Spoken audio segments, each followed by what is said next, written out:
যদি তুমি জীবনে বরকত পেতে চাও, সম্মান পেতে চাও, হৃদয়ের প্রশান্তি পেতে চাও, জেনা ব্যভিচার যেটা প্রেম দিয়ে শুরু হয়, জেনা ব্যভিচার যেটা প্রেম দিয়ে শুরু হয়, নজরকে হেফাজত না করার কারণে, চক্ষুকে নিম্নগামী না করার কারণে, চোখ দিয়ে যেটা শুরু হয়, এটা তোমার শান্তি নষ্ট করবে, এটা তোমার রিজিক নষ্ট করবে, এটা তোমার এই শিথিলতা, হৃদয়ের সুকুন, প্রশান্তি, নীরবতা, এটাকে বলে কি, স্থায়িত্বটা নষ্ট করবে, স্থিরতা নষ্ট করবে এটা।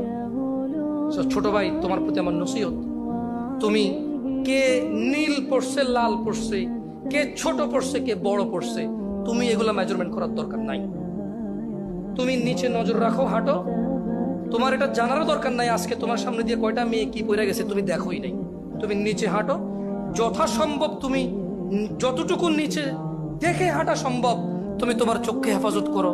লজ্জাস্থান হেফাজত হবে, লজ্জাস্থান হেফাজত হলে তোমার হৃদয়ের প্রশান্তি নষ্ট হবে না ইনশাআল্লাহ।